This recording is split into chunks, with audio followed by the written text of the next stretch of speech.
आपने बात करी लोहा लेने की। ये मेरा सनातन धर्म है। हिंदुओं पे, सनातन धर्मियों पे आघात कर रहे हैं। ये नीति कहती है ब्राह्मण क्षत्रिय वैश्य शूद्र शास्त्र को रख देना चाहिए और शस्त्र को उठा लेना चाहिए। वाल्मीकि ऊंची जात नीची जात है और दूसरे हाथ में उनके किसी न किसी प्रकार का शस्त्र होता है। चमार है, वो पासी है, वो भंगी है, वो नाई है, वो घीवर है।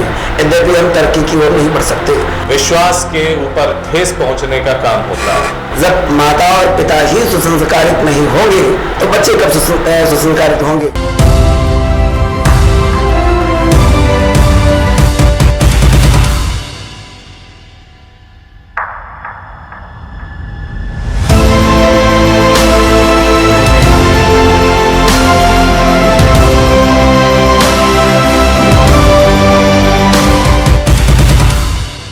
दलदल बना रहे हैं तो सनातन धर्म की जड़ें कमजोर हो जाएंगी।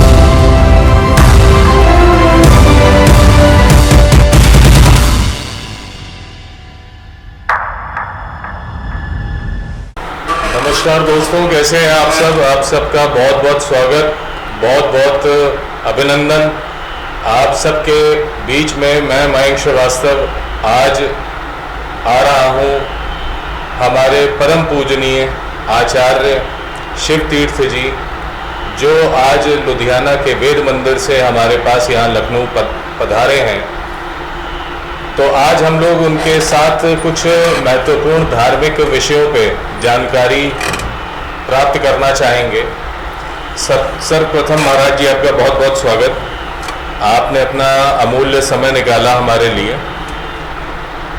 महाराज जी, आपसे सर्वप्रथम हम अपने दर्शकों के लिए जानकारी चाहेंगे कि आज हम देख रहे हैं कि समाज में बहुत उथल पुथल मची हुई है। लोग भिन्न भिन्न जातियों वर्णों में बटा हुआ अपने को महसूस कर रहे हैं और उन्हीं जातियों का, उन्हीं वर्णों का फायदा उठा करके कुछ दलदल बना रहे हैं, मानव को मानव से दूर कर रहे हैं। तो इस पे आपके विचार क्या है? सर, मैं निवेदन करना चाहता हूँ, हमारे यहाँ ग्रंथों में लिखा हुआ है कलौ संगे शक्ति। कलयुग में अगर कोई भी कार्य आपको विजय के पथ पर ले जाना है तो व्यक्ति को एक संगठित होना पड़ेगा। हमारे सनातन धर्म में वर्ण संकर आज जो कुरीतियाँ बनी हुई हैं, ध्रियते धारणम सधर्म, सनातन धर्म में जो वर्ण प्रजाति का प्रकाश ज़्यादा फैल रहा है। हम पंडित हैं या ठाकुर हैं, आदि बढ़िया हैं, कोई कहता है हम चमार हैं। लोग अपना अपना मत विकसित कर रहे हैं। यद्यपि इस तरह से हम लोगों को तोड़ करके विखंडित किया जा सकता है और हम लोग अगर एक नहीं होंगे तो सनातन धर्म की जड़ें कमज़ोर हो जाएंगी और राक्षस या कह दो शत्रु पक्ष हम पर हावी होकर के हमें कभी भी कहीं भी तोड़ सकते हैं। इसलिए हम सभी हिंदुओं को सनातन धर्म में जितने भी प्राणी आते हैं सबको एकजुट होकर के और संगठित होकर के इन राक्षसों से, शत्रुओं से लोहा लिया जा सकता है। और हम तब तक नहीं होंगे जब तक अपने आप में मतभेद जब तक दूर नहीं करेंगे कि हम पंडित हैं, वो ठाकुर हैं, वो बनिया हैं, वो शूद्र हैं। हम सभी को एकजुट होने की आवश्यकता है और अपने मतों को मिटा करके जब हम एक संगठित हो जाएंगे तो कोई भी छोटे से छोटा और बड़े से बड़े कार्य को हम कर सकते हैं। अति उत्तम महाराज जी। महाराज जी, आपने बात करी लोहा लेने की।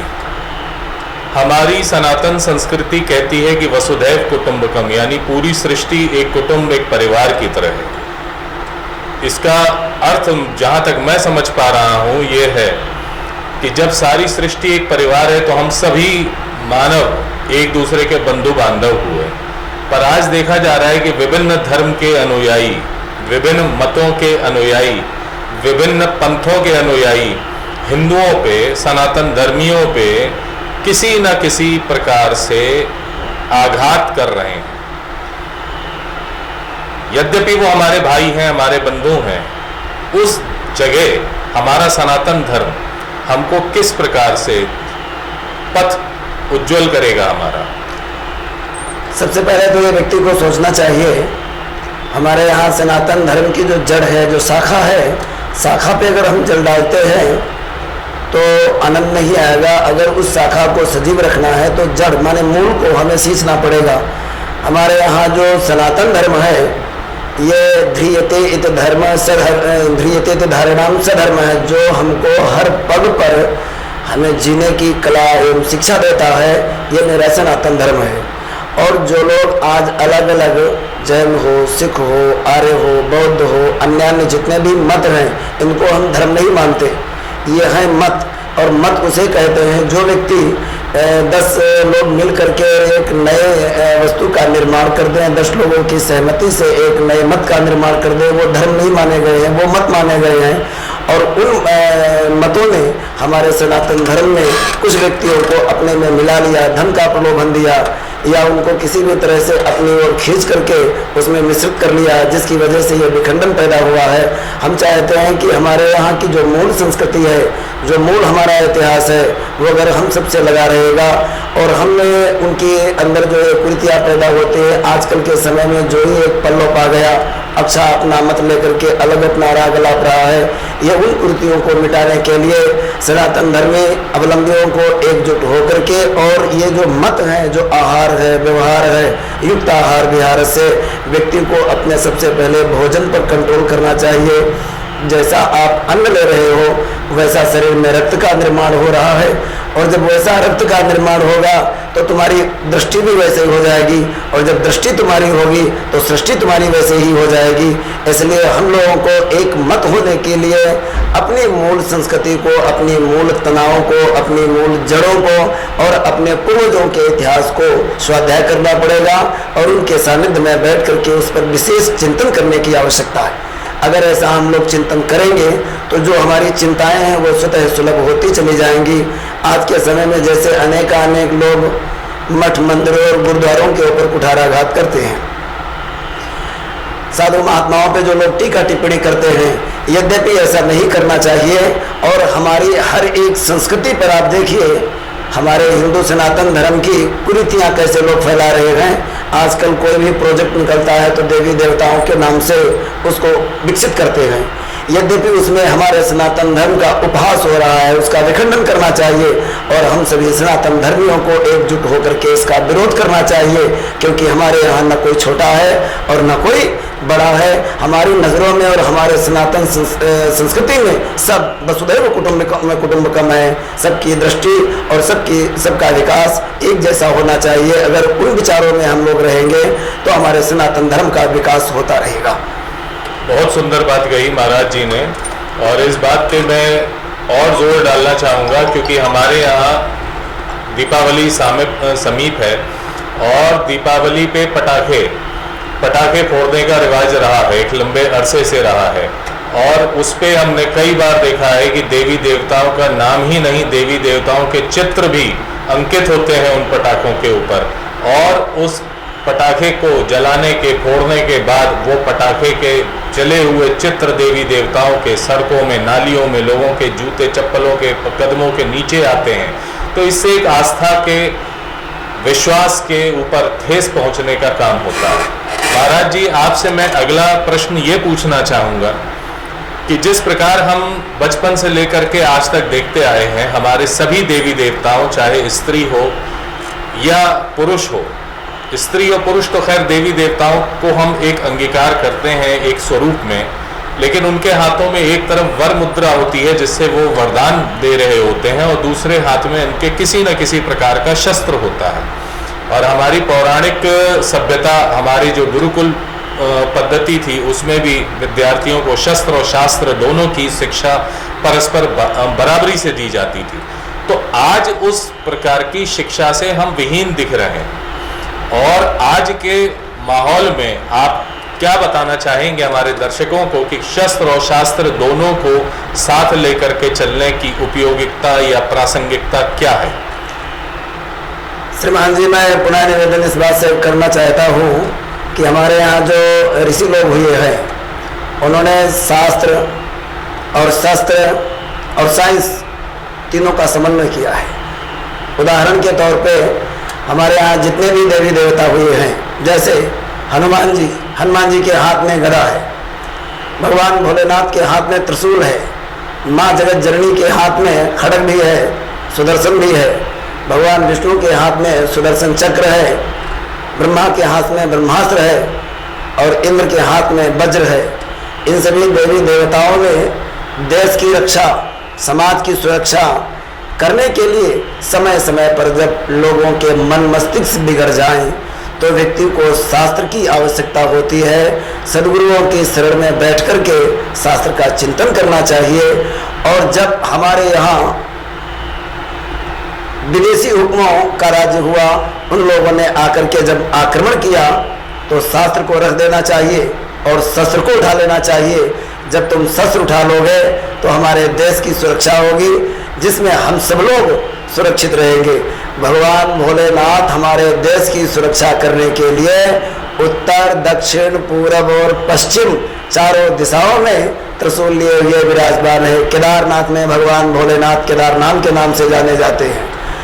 आप चले जाइए कश्मीर की घाटियों में, जहाँ पर भगवान भोलेनाथ बर्फानी के रूप में विराजमान है। दक्षिण में चले जाइए, भगवान भोलेनाथ रामेश्वरम के नाम से विराजमान है। चहुओर से जैसे भगवान भोलेनाथ त्रिशूल को लेकर के हमारे भारत की सुरक्षा कर रहे हैं, तो ऋषियों को और ब्राह्मणों को, क्षत्रियों को शास्त्र रख करके शस्त्र उठा लेना चाहिए। वाल्मीकि जी और विश्वामित्र में और वशिष्ठ में बहुत बड़ा अंतर था। विश्वामित्र जी और वाल्मीकि जी और वशिष्ठ जी के अंदर केवल एक गुण था, वो शास्त्र के ज्ञाता थे। वशिष्ठ जी के बाद विश्वामित्र जी का नंबर आता है, तो वो शस्त्र और शास्त्र दोनों में निपुण थे, क्योंकि वो पहले क्षत्रिय थे और क्षत्रिय से फिर ब्रह्मऋषि हुए, तो उन्हें शस्त्र और शास्त्र दोनों में निपुण थे। और महर्षि वाल्मीकि, जो अभी पीछे वाल्मीकि जयंती भी हो गई है, माननीय वाल्मीकि जी के अंदर 3 गुण थे, शस्त्र, शास्त्र और साइंस। जब उन्होंने उस विकराल धनुष का निर्माण किया तो माँ जनक नंदिनी सीता जी ने पूछा, गुरुदेव ये किस शस्त्र का आप निर्माण कर रहे हो? तो मुस्कुरा करके वाल्मीकि जी ने कहा, पुत्री ये वो शस्त्र का मैं निर्माण कर रहा हूँ। इस शस्त्र को कोई क्षत्रिय का बालक उठाएगा और जब ये उठेगा तो किसी क्षत्रिय पर ही इसका प्रहार होगा। समझ लेना महाप्रलय आने वाला है। जब लव ने उस शस्त्र को उठा करके और राम की ओर दौड़ पड़े तो जनक नंदिनी सीता नंगे पैरों गुरु का चिंतन करते हुए उनको बचाने के लिए दौड़ पड़ी। काश ऐसा न हो जो महाप्रलय आ जाए, क्योंकि क्षत्रिय बालक था और क्षत्रिय पर वो शस्त्र उठा था। इसलिए वो शास्त्र, साइंस और शास्त्र तीनों के ज्ञाता थे। इसलिए समय समय पर मुझे शास्त्र और शास्त्र की जहाँ पर जरूरत हो, जब समाज बिगड़े तो शास्त्र की, और जब हमारे देश पर, हमारी संस्कृति पर, हमारे सनातन धर्म पर जब कुठाराघात होने लगे तो व्यक्ति को शास्त्र रख करके शस्त्र उठा लेना चाहिए। और जब शस्त्र में कहीं से कहीं कमजोर व्यक्ति लगने लगे तो व्यक्ति को साइंस का सहारा ले लेना चाहिए। बहुत सुंदर महाराज जी, बहुत सुंदर। यानी कि हमारे वेद पुराण, इनमें ज्ञान और विज्ञान दोनों को परस्पर लेकर के चलने की हमारी जो सोच है उसके ऊपर प्रकाश डाला महाराज जी ने। लेकिन आज जिस प्रकार से हमारा समाज खंडित है, तो महाराज जी ने 3 ब्रह्म ऋषियों के नाम लिए, तो आज मैं बात एक ब्रह्म ऋषि जिनका नाम आपने लिया, महर्षि वाल्मीकि। आज वाल्मीकि जयंती के ऊपर लोग फूल माला तो चढ़ा लेते हैं और वाल्मीकि जितने भी समाज के लोग हैं वो एक जात प्रमाण पत्र से आगे अपने को बढ़ने देना ही नहीं चाहते। उनका उद्देश्य है कि सिर्फ हमको किसी प्रकार से वाल्मीकि होने का एक सर्टिफिकेट सरकार दे दे, जिससे हमको नौकरी चाकरी मिलने का एक लाभ मिले। लेकिन जब हमने आज के परिप्रेक्ष्य में अगर देखें तो वाल्मीकि समाज जो ओबीसी या SC ST के सेगमेंट में आता है, तो हमने वाल्मीकि, महर्षि वाल्मीकि, तो महर्षि उनको हमने दर्जा दिया, उनको उपाधि दी महर्षि की। तो जब महर्षि, उनके ज्ञान के अनुसार हमने उनको स्वीकार किया, सारे समाज ने स्वीकार किया। और माँ जगत जननी माता सीता का भी अभी आपने उल्लेख किया, अपने जीवन के सबसे दुर्लभ दुरूह समय को उन्होंने वाल्मीकि आश्रम में ही व्यतीत किया। प्रभु श्री राम ने अपनी भार्या को एक वाल्मीकि महर्षि वाल्मीकि हाथों सौंपा। तो क्या आज हमारे समाज में इतना जो विघटन आ चुका है कि क्षत्रिय, वाल्मीकि, ऊंची जात, नीची जात, सवर्ण और इनके बीच में, तो इस पे आप क्या प्रकाश डालना चाहेंगे?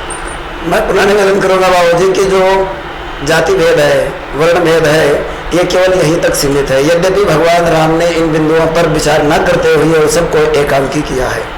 और जब तक हम लोग जाति में भटके रहेंगे कि हम चमार हैं, वो पासी हैं, वो भंगी हैं, वो नाई हैं, वो घीवर हैं, यद्यपि हम तरक्की की ओर नहीं बढ़ सकते। वाल्मीकि जी कोई जात से अगर उन्हें कह दिया जाए कि नहीं वो वाल्मीकि जमादार थे, ऐसा मैं नहीं मानता। क्योंकि हम लोग जब माँ के उदर से उत्पन्न होते हैं तो सभी शूद्रवत होते हैं। संस्कार हो गया, हम ब्राह्मण हो गए, वो क्षत्रिय हो गए, वो वैश्य हो गए, वो शूद्र हो गए। यद्यपि हमारे शरीर में शुक्ल यजुर्वेद में भी एक श्लोक आया हुआ है, सहर्ष शीरेखा पुरखा सहस्राक्षाय सहस्रपात है सर्वोमे गुण सर्वशदशांगुलम्मा। ऐसा जो हमारे यहाँ शुक्ल यजुर्वेद में मंत्र दिए हुए हैं। तो सृष्टि मनु से उत्पन्न हुई है, तो मनु महाराज के शरीर से जो उत्पत्ति हुई है, उनके अंगों से ब्राह्मण, क्षत्रिय, वैश्य, शूद्र जो चरणों से उत्पन्न हुए उनको शूद्र घोषित कर दिया गया। उनको उनके कार्य के मुताबिक विभाजन तो दिया गया, भाई तुम ये कार्य करोगे। अगर कोई प्रधानमंत्री के पद को संभालने वाला हो और अगर वो प्रधानमंत्री के पद को संभाल करके अपने सुचारू रूप से कार्य को कर रहा है और उसे हम वरीयता दे दें, और कोई सफाई कर्मी है, कोई सफाई करने वाला व्यक्ति हो और उसको हम वाल्मीकि कह दें, ऐसा नहीं है। भगवान राम ने किसी भी तरह से अपने कार्यकाल में ये पंक्ति भेद नहीं किया है। उनकी नज़रों में समदृष्टि थी, और जब तक हमारे आपके जीवन में समदृष्टि नहीं होगी तब तक हम लोग सक्सेस नहीं होंगे। ये भेदभाव मिटा देने चाहिए। दूसरी बात, ये जो आरक्षण का प्राविधान बाबा भीमराव अम्बेडकर ने जो दिया था, आज वो जो कृतियाँ हमारे समाज में फैली हैं, तो मैं माननीय प्रधानमंत्री नरेंद्र मोदी जी से भी निवेदन करूंगा लाइव KKD के माध्यम से, और माननीय मुख्यमंत्री जी से भी, कि ये जो हमारे यहाँ आरक्षण का प्राविधान है, अगर ये आरक्षण खत्म कर दिया जाए तो हम लोगों का सम अधिकार हो जाएगा, समान अधिकार हो जाएगा। तो न वहाँ पर कोई वाल्मीकि रह जाएगा, न वहाँ पर कोई हरिजन OBC SC रह जाएगा, न वहाँ कोई ब्राह्मण और क्षत्रिय रह जाएगा। जो शिक्षा का रूप होगा, जो उस लायक होगा, उसको वो पद दिया जाएगा। तो मैं ये जरूर निवेदन करूँगा इस लाइव KKD चैनल के माध्यम से कि वो इस आरक्षण को ख़त्म कर दिया जाए। और जब ये आरक्षण खत्म हो जाएगा तो मेरा मानना है कि लोगों के अंदर ये जो भ्रांति है कि हम अगर इस वर्ण में होते तो हमें सर्विस मिल जाती, नौकरी मिल जाती, जब वो समान हो जाएगा तो ये भेद ही मिट जाएगा, और जब ये भेद मिट जाएगा तो हम में आप में समता बराबर हो जाएगी। बहुत सुंदर विचार, बहुत सुंदर विचार। इससे मुझे रामायण के वो अंश भी याद आते हैं जिसमें प्रभु श्री राम को यदि करीब से कोई जानता है, समझता है, पढ़ता है या उसने कभी अध्ययन किया है, तो वो देखेगा कि भगवान श्री राम, जिनको आज हम परम पूज्य मानते हैं, वो आराध्य हैं भारतवर्ष के हर उस सनातनी के, बल्कि भारतवर्ष कह करके मैंने त्रुटि की, विश्व के, संपूर्ण विश्व के हर उस सनातनी के। तो उनका जीवन अगर आप अध्ययन करेंगे तो आप ये देखेंगे कि भगवान श्री राम का पूर्ण जीवन किसी न किसी, आज की परिभाषा में कहें तो SC ST OBC के साथ ज्यादा निकट था। इसमें मैं उल्लेख करना चाहूंगा प्रभु श्री राम के सबसे करीबी मित्र, सबसे करीबी सखा केवटराज निषाद, माँ शबरी का मैं जिक्र करना चाहूंगा, जिनको हमने माँ तुल्य कहा, माता शबरी कहा। उनके ज्ञान को, उनके ओज को, उनकी जात को देख करके प्रभु श्री राम ने उनके जूठे बेर ग्रहण करना नहीं चाहा। वनवासियों ने तो प्रभु श्री राम के जीवन में उनके उन अभीष्ट सिद्धियों के लिए उनके सहायक बनकर के साथ दिया, जिनको आज हम भगवान तुल्य मानते हैं। हम 8 सिद्धियों 9 निधियों के दाता मानते हैं बजरंगबली को। परंतु महाराज जी, आपने जो बात कही, इसको लोगों को समझने में मेरे ख्याल से थोड़ा सा समय लगेगा, क्योंकि धर्म को हम छोड़ चुके हैं। संस्कारों का आपने जिक्र किया, तो आज हम कहते हैं किसी के घर जा करके कि संस्कार आपके बच्चों के बहुत अच्छे हैं, लेकिन संस्कार, 16 संस्कार आज देखा जाए तो बहुत से घरों में लोगों को गिनती और नाम नहीं याद हैं। तो इस दूरी को धर्म से, अपने संस्कारों से, अपने इस वैदिक विज्ञान से कैसे जोड़ा जाए? यज्ञवे भाजने लगना है, संस्कारो नान्यथा भवेत्, कथाक्षलेन बालानां नीति स्तरी कथ्यते। नीति कहती है कि सबसे पहले पुत्र को संस्कार देने से पहले पिता और माँ को सुसंस्कारित होना चाहिए। जब माता और पिता ही सुसंस्कारित नहीं होंगे तो बच्चे कब सुसंस्कारित होंगे?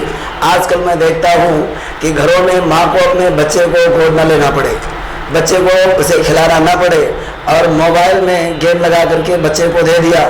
मोबाइल का प्रयोग करें, मैं नहीं रोकता, लेकिन मोबाइल का उतना प्रयोग करो जितना उचित है, क्योंकि मोबाइल की रोशनी से बच्चों की रोशनी आँखों की जाती है।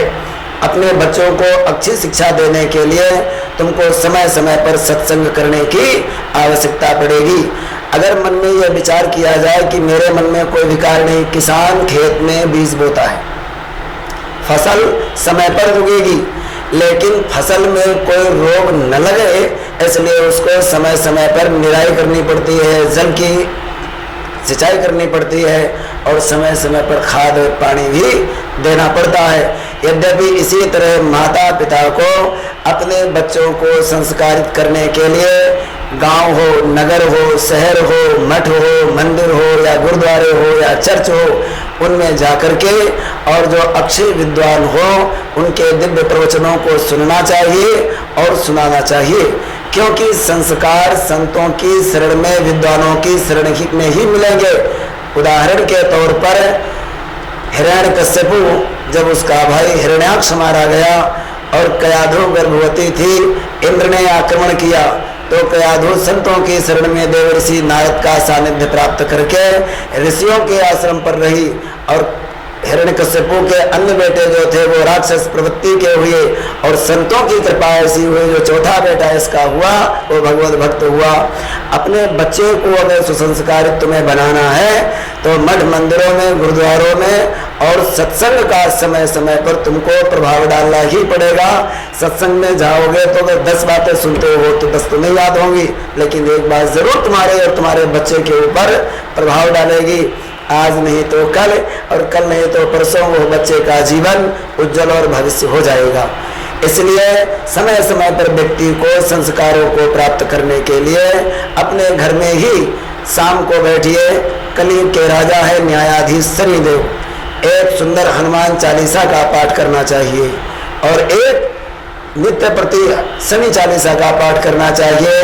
जो भी तुम्हारे बिगड़े कार्य हैं वो हनुमान जी कलयुग के प्रत्यक्ष देवता हैं और शनिदेव जी राजा है, सारे के सारे मार्ग प्रशस्त हो जाएंगे, कहीं से कहीं कोई दिक्कत नहीं होगी और उनकी शरण में चल कर देखो। और पुनः मैं आपसे लाइव में यहीं पर बैठ के मिलूंगा कि आपका कल्याण हुआ या नहीं हुआ।